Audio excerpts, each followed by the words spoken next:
our bodies are designed to eat plants as opposed to animal products. I think we are anatomically and physiologically designed to eat more plants. And that is shown not only in clinical studies, but also epidemiological studies, in the sense that people who eat more plants generally live longer. So in the longevity studies, we've seen that the populations that eat more plants live longer. So I think there's a response, immediate response in our bodies as soon as we shift to more plants or exclusively plants. And the body immediately starts correcting some of the issues that are happening. For instance, insulin resistance, and the lipids in our blood immediately start to change. Basically because the composition of the lipids has to do a lot to do with what we eat. So you can see changing meat very quickly as soon as you change your diet. Welcome to Nutrition Without Compromise, a podcast brought to you by Orlo Nutrition. We believe that nutrition shouldn't be an either or, that you should never have to sacrifice your morals for your health or that of our home planet. Join natural products veteran Corinna Bellizzi and experts from around the globe as they discuss healthy solutions that are better for you and better for the planet.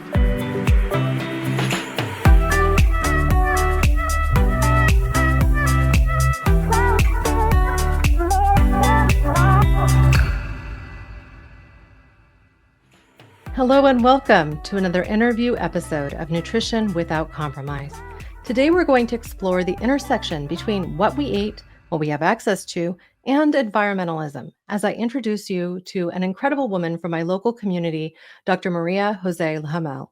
She is a nutritionist, a health educator, author, and international speaker who holds multiple degrees, including a Master of Science in Nutrition from the University of Bridgeport, Connecticut, a master's in public health from San Jose State University, a certification in plant-based nutrition from the T. Colin Campbell Center of Nutrition Studies at Cornell, and a lifestyle medicine certification from an American College of Lifestyle Medicine. She holds a doctorate in natural medicine from the International Institute of Original Medicine.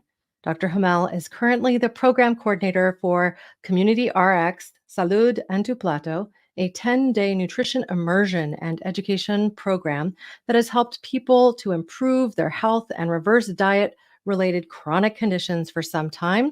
It continues in force today. Remember, the information that we share today is intended only for educational and informational purposes only. We do not aim to treat, diagnose, or cure any conditions. If you have a specific ailment that you seek to treat, please consult with your healthcare professional. With that out of the way, I'm bringing her right up. Dr. Maria Jose Hummel, welcome to the show. Hi, Corinna. So nice to see you. Thank you for inviting me. Yeah, nice to see you again as well. Now, we got a chance to interface at a local community event, also at an event where you presented just before we all met Dr. Michael Greger about his new work, How Not to Age. So not my first time chatting with you, but every time I feel like I learn something new.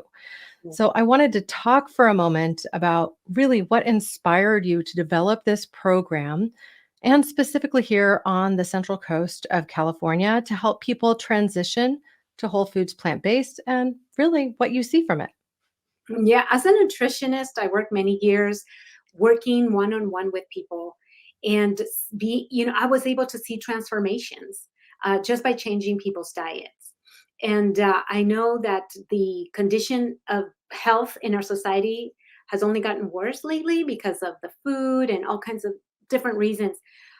But there's a lot of chronic disease in our society, and much of it can be improved with lifestyle and particularly with diet. And we know also from research and from personal experience myself that a person can experience an improvement in their health quite quickly. So we do this 10-day program because we know that in 10 days, sometimes you can see improvement. In some people, you can see a lot of improvement. In some people, you can see a little bit of improvement. It varies from person to person. But the reason why we started doing this program, we were just inspired by other people who have done this kind of nutrition intervention with great results.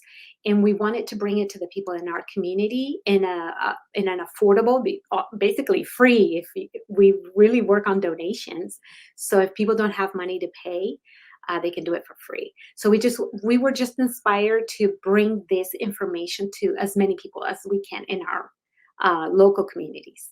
So, what are the first things that the people who participate in this program, where they transition to being mostly plant based, if not completely plant based, during just a 10-day period? What do you see?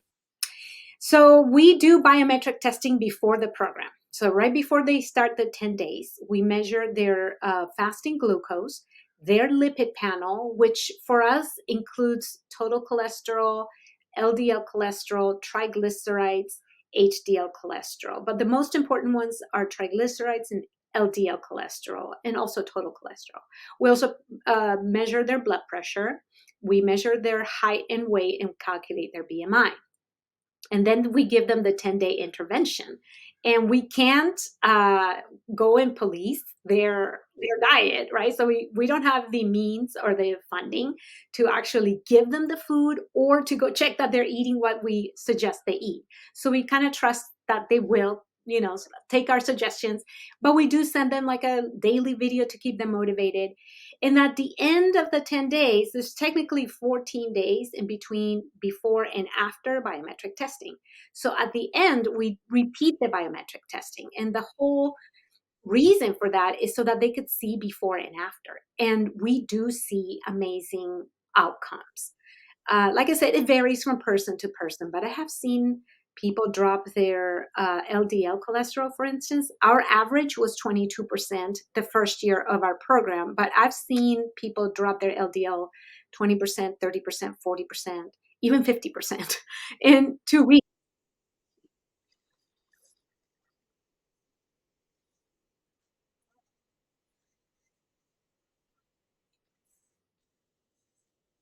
Right.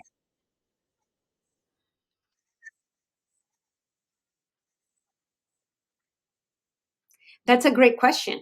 And I think it has to do with the physiology of our bodies. It has to do with the fact that our bodies are designed to eat plants as opposed to animal products. I think we are anatomically and physiologically designed to eat more plants. And that is shown not only in clinical studies, but also epidemiological studies, in the sense that people who eat more plants generally live longer. So in the longevity studies, we've seen that the populations that eat more plants live longer. So I think there's a response, immediate response in our bodies as soon as we shift to more plants or exclusively plants. And the body immediately starts correcting some of the issues that are happening. For instance, insulin resistance, and the lipids in our blood immediately start to change. Basically, because the composition of the lipids has to do a lot to do with what we eat. So you can see changing meat very quickly as soon as you change your diet. And we see that all the time. So we know this is a thing. We know it happens. And in fact, even blood pressure can improve quite dramatically in 2 weeks. So I think it has to do with the fact that our bodies are designed for this kind of eating pattern, and it just does so well with it. And it depends. Again, some people have very quick results. Some people have been eating a certain way for decades and decades, and maybe it takes a little longer, like a couple of months. But almost inevitably, we see at least one improvement in 14 days.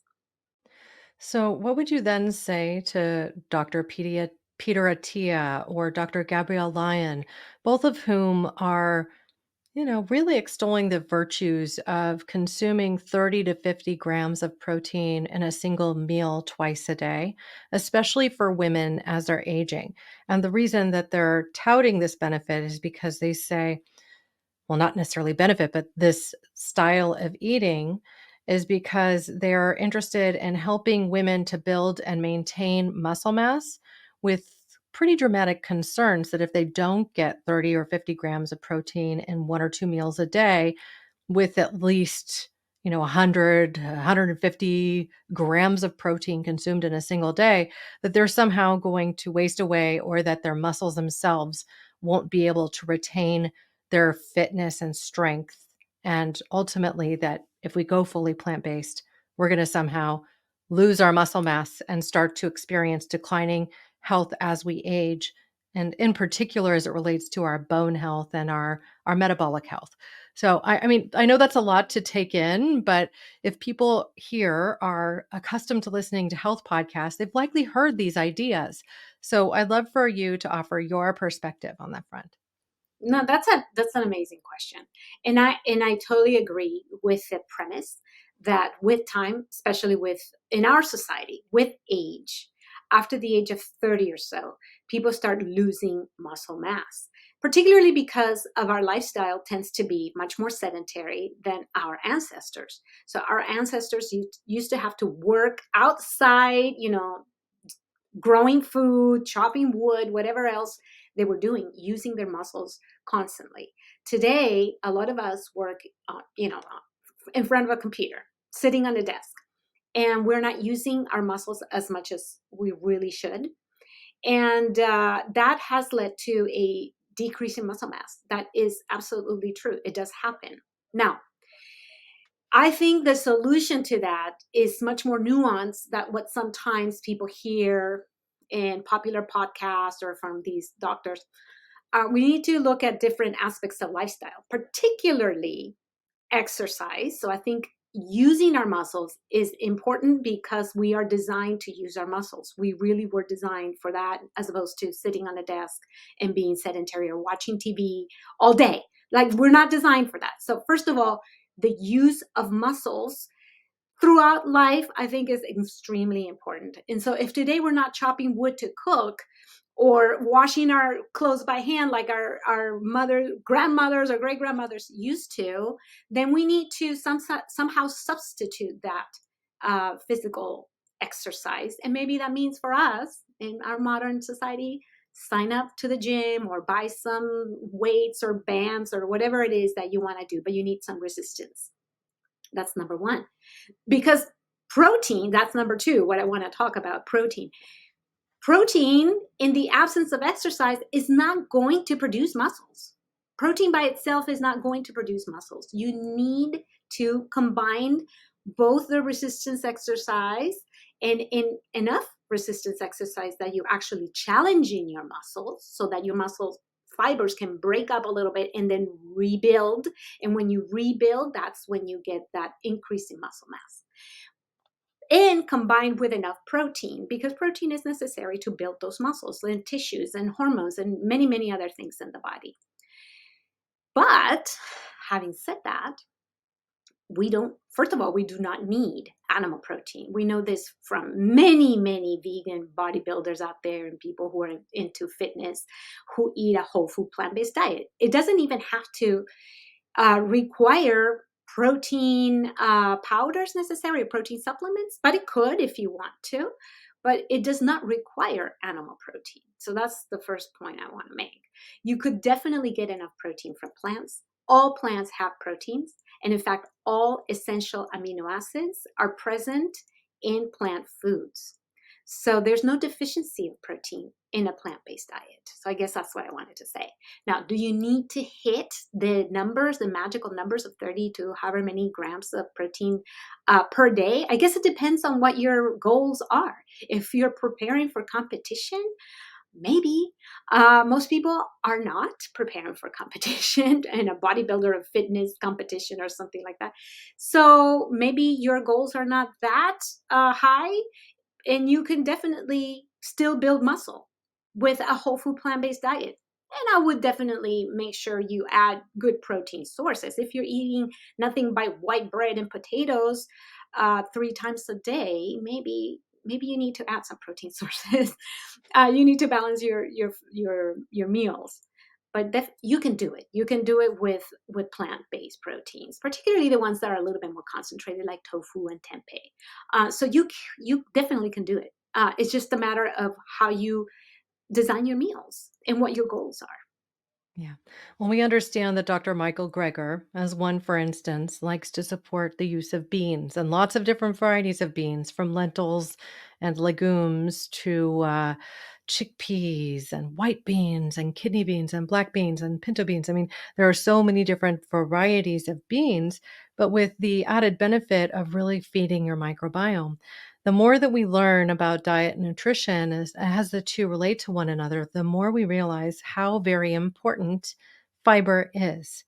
So, can you talk to me for a moment about how fiber could potentially impact these heart health markers and why, again, consuming more plants would be helpful and helping us to get to our optimized health?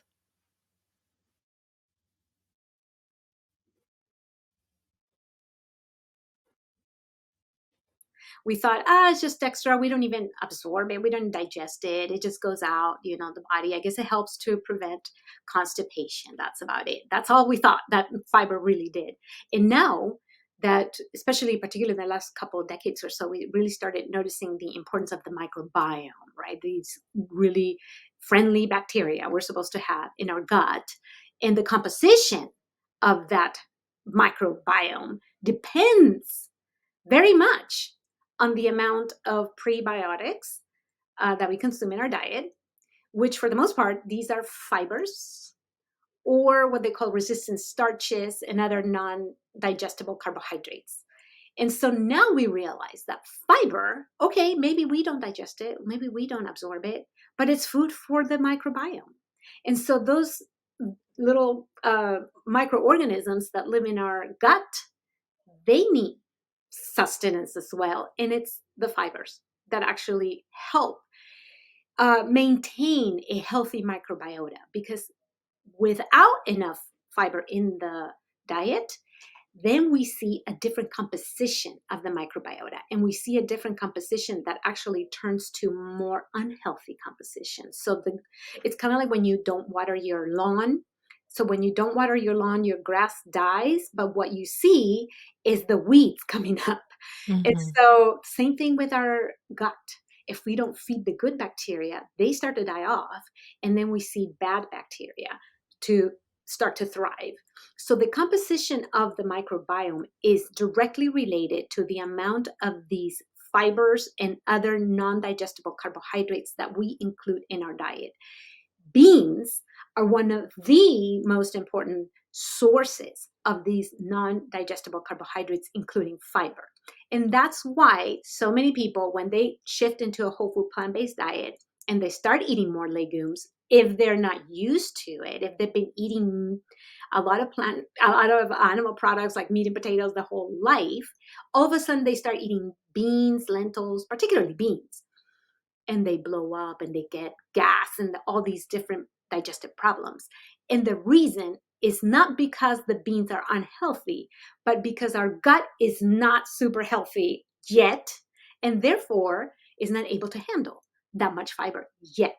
So we need to maybe gradually incorporate the beans in a small amount and then gradually increase, because our microbiome does adapt to higher fiber, but you have to give it time.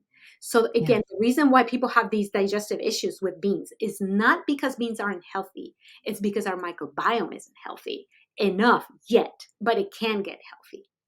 And so I've been told by other people who've made the transition and also experienced this now myself, where, the transition took 4 or 5 weeks. And after about that time, I didn't experience the same bloat or gas. And it seemed that the one I reacted to the most was the white bean, which I didn't expect because it's almost flavorless and you could mix it with so many different things. But I suspect it's because I really never had it in my diet. I'd use pinto beans or black beans, lentils. These things are peppered into my diet, but I don't know if I'd ever really consumed a white bean. And so when I started using that, and I'd made a bunch of it, I put it in a lot of stuff from salads to oatmeal to protein shakes and all this stuff. I really got quite a bit of gas. And now that seems to be in the past.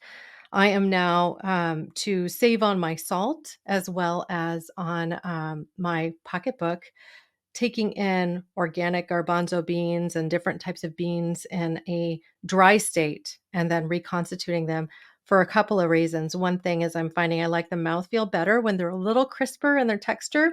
And what comes in the canned variety tends to be a little mushy for my perspective, like a little bit more substance to it, a little more chew, a little more al dente, I guess.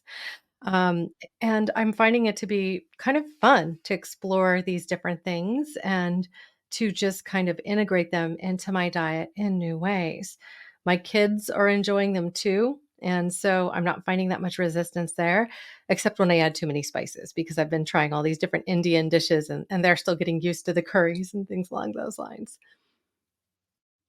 Now, I mentioned briefly salts. I understand as part of this program, you're also limiting salts. Can you explain why?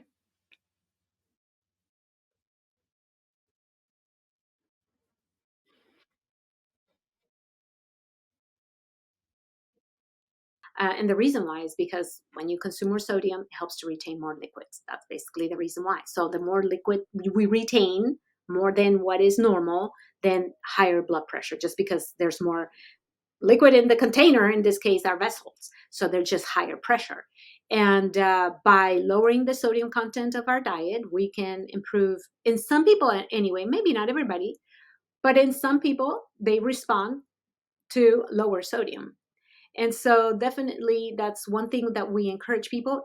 Honestly, most people eat too much sodium today in our diet because a lot of the processed foods we eat have amounts of sodium that we don't even realize or notice. A lot of the time is because the taste of the sodium is kind of hidden in the food, and just the processing of the food itself takes so much flavor away from natural foods that they have to add a lot of sodium back in different forms.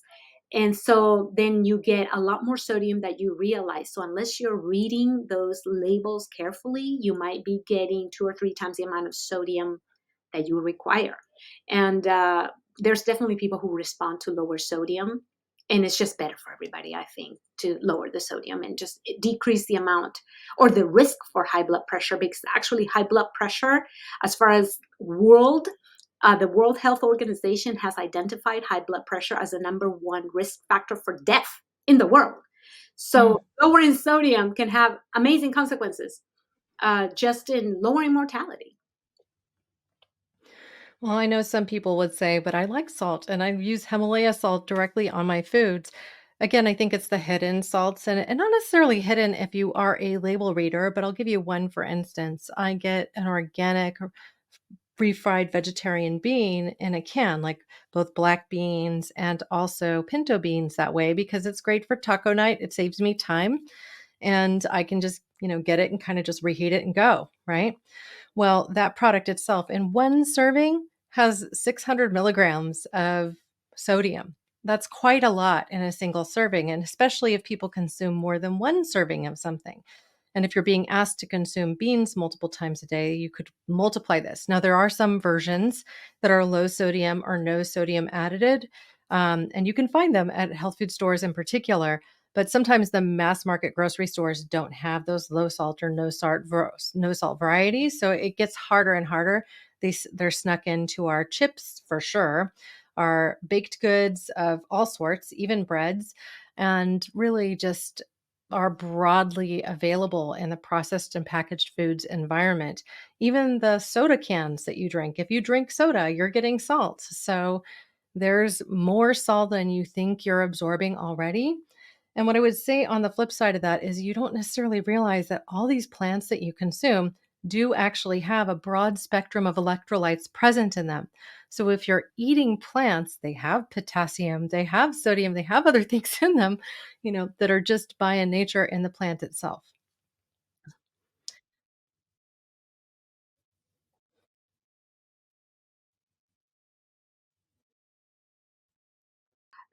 Take out the processed foods, which that is the ideal for everybody, really, to not consume processed foods or very little, as little as possible. Once you take out the processed foods, that's 70 to 80% of the sodium in most people's diets right there. So just by taking that out, you're already consuming a lower sodium diet. If you'd like to add salt to your food, maybe it's better to add it at the end when you're serving it so that the salt is on the surface as opposed to cooking with the sodium, because then it gets absorbed and you taste it less. You just don't taste it as much because it's not touching your tongue. So that can be one way. But the thing is, if you stop eating sodium altogether, some people do because their doctor tells them you need to get off of salt completely because you have high blood pressure. And some people do. and they take out all the salt. And at first, maybe the food tastes very bland. And people are like, no, I can't do this. But the thing about our palate is that it adapts.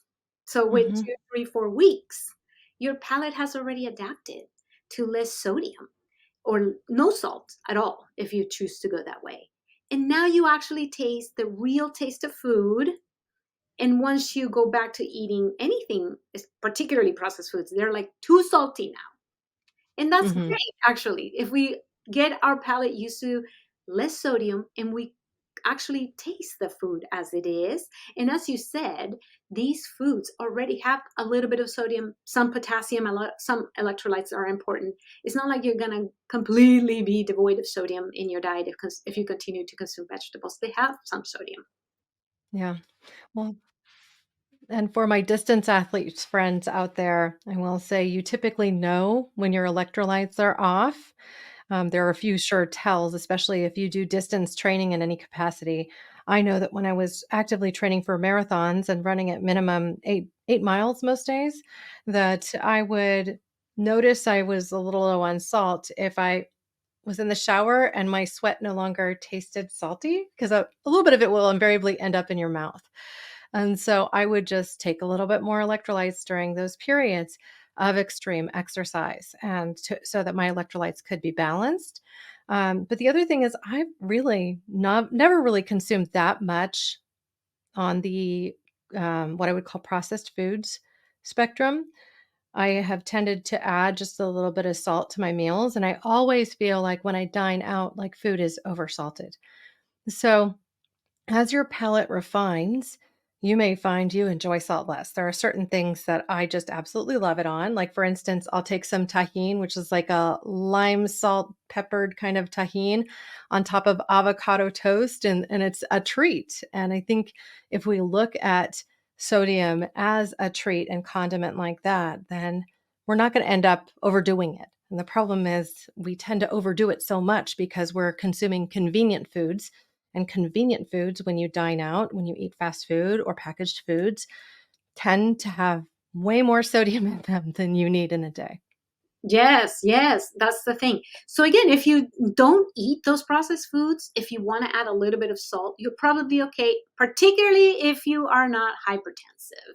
So if you're someone who trains a lot, like you said, an athlete who's doing very extensive training, they might need a little bit of sodium, and that's okay. As long as, you stay within the guidelines and don't overdo it. But Mhm. once we eat a lot of processed foods, it's very easy to go above the recommended guidelines.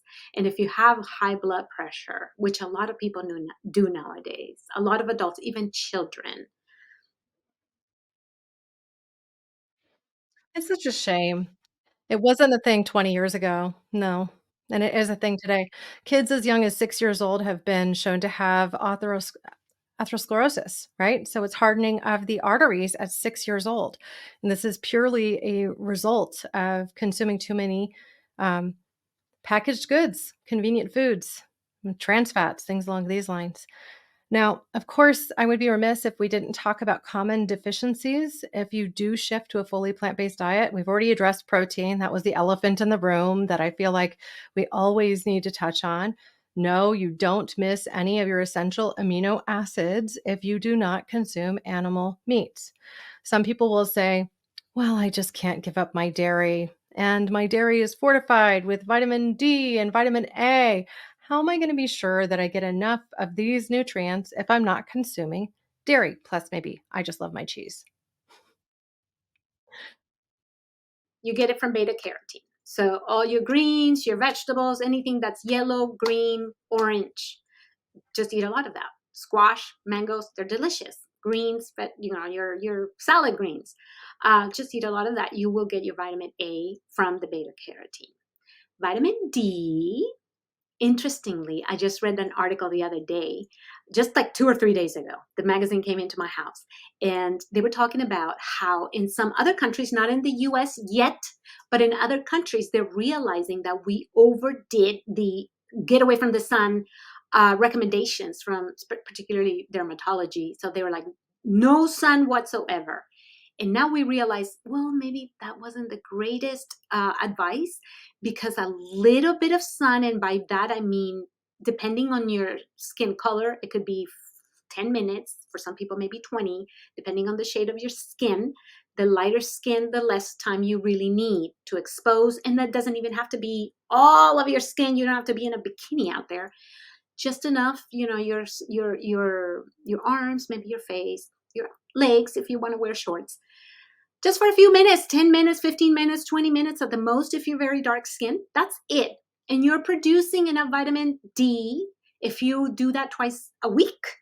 And really, not only are you getting the vitamin D from the sun, just a few minutes, but other benefits of sun exposure that are not necessarily just production of vitamin D. So they're still investigating, like, what is sun doing when it touches the skin? And it has to do with our immune system, apparently.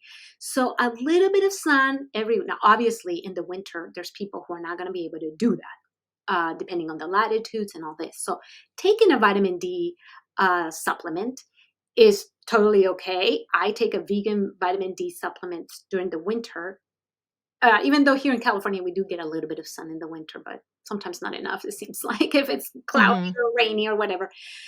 But northern latitudes, I would definitely recommend people get a vitamin D supplement in the winter. In the summer, it might not be necessary if you're getting enough vitamin D from the sun. And by the way, if you are getting enough vitamin D from the sun, that means you're getting, hopefully, with that, some fresh air and some other benefits of being outside. I Yeah. think that's important.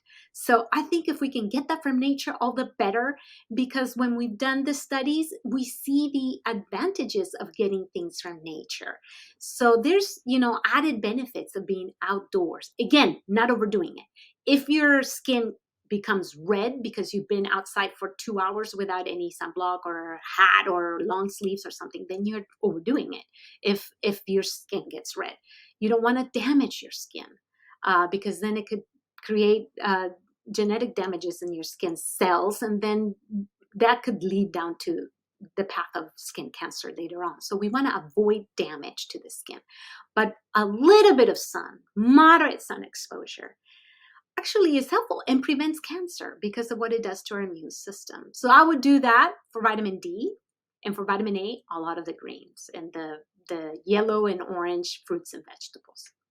One more thing I'll share with the audience is that if you consume mushrooms and before you prepare them, you just leave them in your windowsill or in the sunlight for a little bit of time, even just a half hour, 20 minutes, that the vitamin D that the mushrooms themselves create will convert to vitamin D3 and be more bioavailable in your body. In fact, much of the vitamin D that is vegan out there comes from a mushroom source. Wow, So nice. one thing that you can do without a lot of extra work, and then you can benefit from consuming more mushrooms. Nice. When you do go out to expose your sun, I've always felt like there's something to the lotus position in yoga, Mm, which people commonly use in meditation, because when you expose your forearms and the inside of your legs where your skin tends to be more pale, mm. that you'll produce more vitamin D from the sun rays.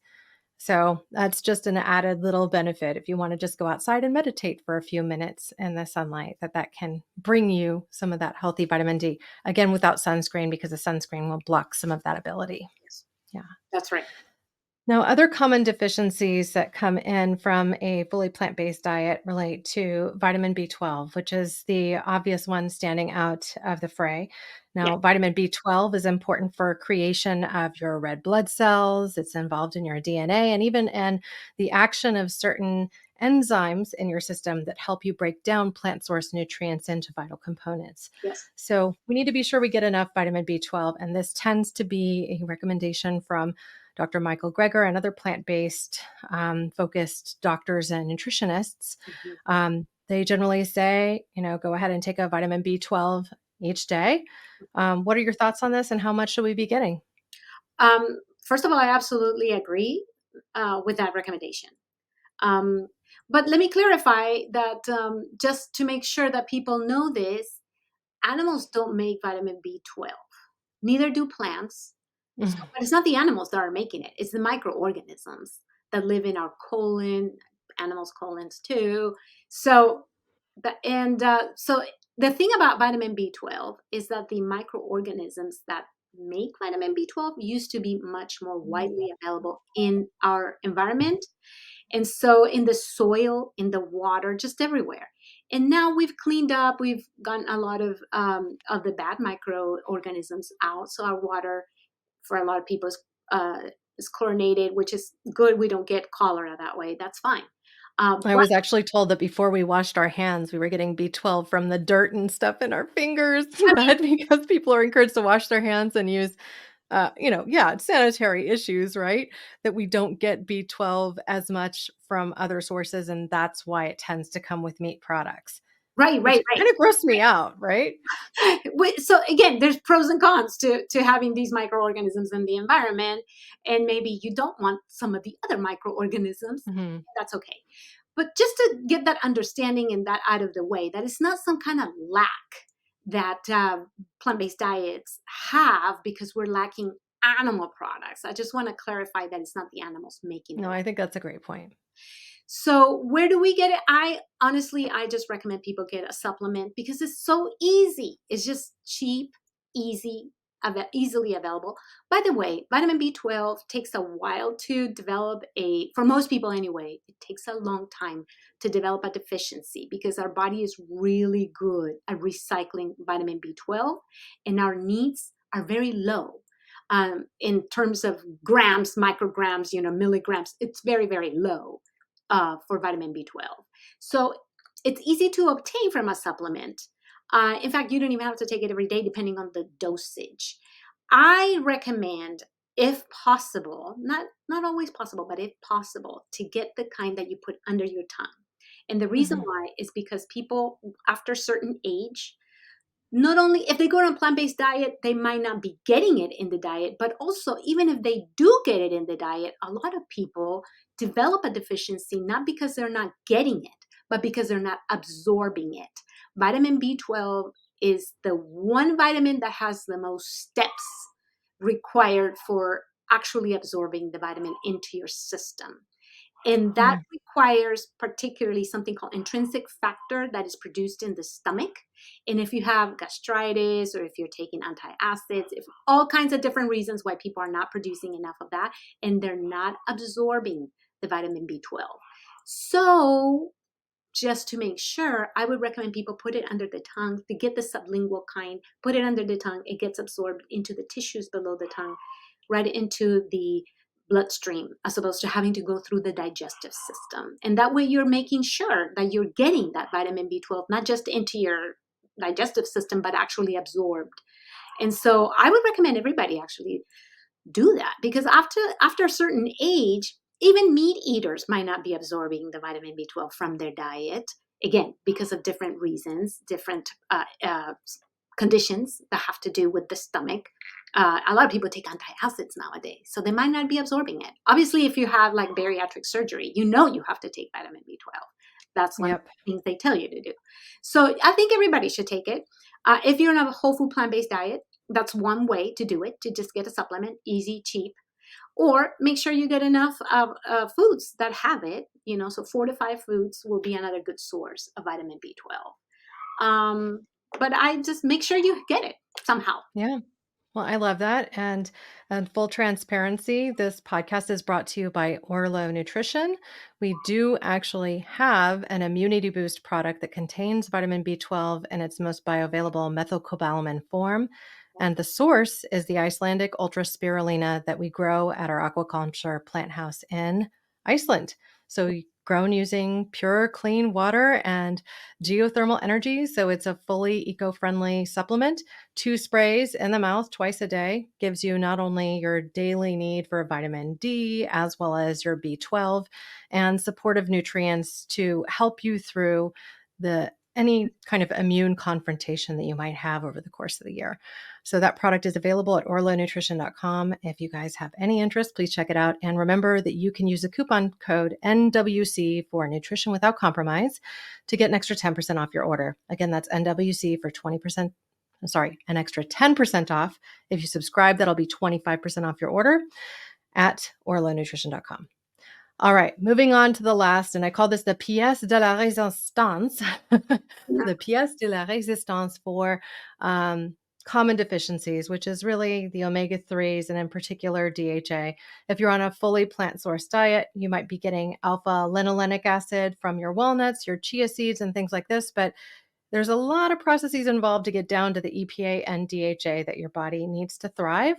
So I know that Dr. Michael Greger and many others, they generally say it's good to supplement with each day, that they really like algae oil. What are your thoughts? Yeah, I think it's a great. I take it. I think it's good just to make sure. Now, if you do take chia and flax seeds and walnuts and soy and some greens, they do have the short chain omega 3 fatty acids. Your body has to convert them into long chain omega 3 fatty acids. And if you're taking too many omega 6 fatty acids, particularly from oils, you're not going to be able to convert as much. So there's, That's right. They compete for the same enzymes to break down. So, you're in competition constantly. You're not going to yes. make as much. Yes. That's So right. for people who want to make sure they're getting it, taking a supplement will work.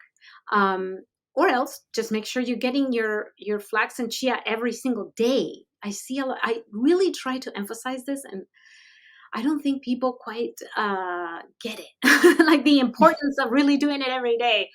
I really don't know that people understand how important that is because omega 3 fatty acids are much more rare in plants compared to omega 6. Omega 6s are almost everywhere. Now, both are Mhm. important, both are essential, and they both have very important roles in inflammation, pro-inflammatory, anti-inflammatory.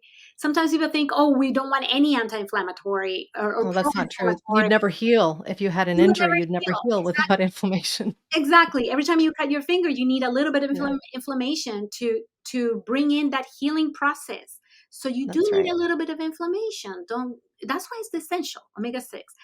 But Mhm. we get too much, and that's the Yeah, problem. Most people get yeah, way too much. Most people. yeah, Now, if yeah. you're really into health already, maybe you're not getting as much. But if you're using a lot of oil, you're not going to be converting the short chain omega 3 fatty acids into the long chain omega 3 fatty acids Right. as well.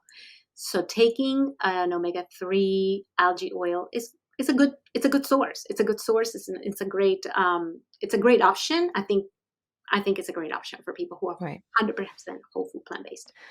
Well, and I will say too that the common recommendation that you'll hear from doctors is if you're concerned about it or if you don't know, then test, don't guess. You can test your omega 3 levels, Yes. and over the counter test where you just do a simple finger prick and you can send that in to Omega Quant.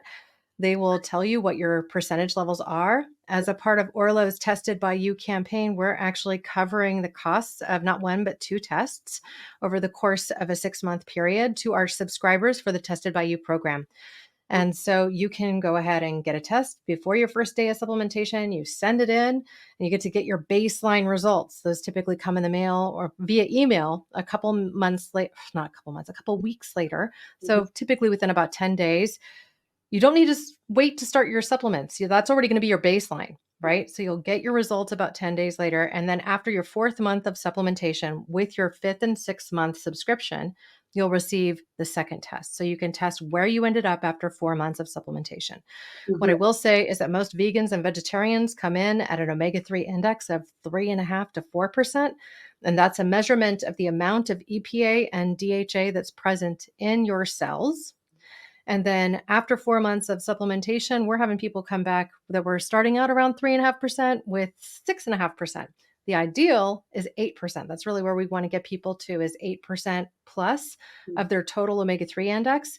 And that is essentially what is considered, the gold standard, where you see a drop in all-cause mortality. These are long-term studies like the Framingham Research Study out of New England, which has been going on for multiple generations. Yeah. And this is the same testing method used by many research institutions, including Harvard. Omega Quant's been around forever. We're not affiliated with them. We just use the tool and we make that available to our audience through the Tested by You program.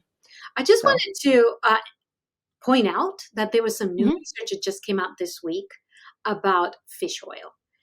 Because that's what the Yes. people are getting. That's what the people are getting for their omega 3s. Even government recommendations, most doctors say eat fish 2 or 3 times a week. But here's the thing, fish is the most contaminated food in the human diet. And You see, fish you just make me oil. get the chill. I know. But thank you for bringing it up. So go ahead No, and and let's here's the talk thing, I was just gonna mention, so about fish, I wouldn't depend on it because honestly today, yeah. not like 1,000 years ago when people were getting fish and it was fine. But today you're getting microplastics, you're getting all kinds of PFAS and all kinds of forever chemicals, and I would stay away from it because it's just so contaminated. Number two, the fish oil, we keep getting this research that is not the best source of Mhm. omega-3s, actually. So I would not use fish oil nowadays. Just there's a lot of good research that is showing that it's not as safe as we Right. used to think. Yeah, well, the added benefit of getting your algae oils from Orlo is that they're in the polar lipid form, so they're better absorbed by your body. You won't have the aldehyde byproducts build up in your stomach that create that fishy burp. Sometimes people even complain with algae oils of getting a little fishy taste. Mm. That tends to happen because even if it's not oxidized in the capsule, there's some churning in your stomach that happens. And so there's a little oxygen maybe in your stomach. Maybe you swallowed some air and you get a little aldehyde byproduct. That sometimes prevents people from sticking with an omega-3 routine. And we just have not had our customers complain of that. I think it's largely because of the fact that it's in this more bioavailable form that doesn't create that burp back issue. So I'm going to get you some to try the Oh, next time we connect. I would love to. Yeah, And great. ultimately, I'm passionate about this subject too. I every time we get a research study that comes out that's negative about omega-3s, it kind of hurts everybody in this space. Mm, And I will say that fish oil is different these days, especially because of all the contaminants in our waters, because of the fact that it has to be so purified to eliminate toxins. So the oil itself is altered. It's not the same as when you ate it from the fish. And if you're eating it from the fish, you're getting a dose of microplastics too, which is just scary. This is the reason, in fact, that I went plant-based in a non-traditional way. mm, I eliminated fish first mm. because I simply knew too much about that end of the world. And then after I eliminated fish, I eliminated dairy. After I eliminated dairy, I eliminated the other meats. Ah. So, The other thing I also just want to mention briefly is the phenomenon called biomagnification. So when you mm, eat higher in the food chain, you're going to get more yes, concentrated of those toxins. So of course, the bigger fish, the more concentration of those toxins and chemicals and things like that. But when you eat lower in the food chain, in this case, algae would be lower in the food chain. So it'd be the you lowest. get Yeah. traces of something, it's much lower than fish oil, especially big fish, fatty fish. Yeah.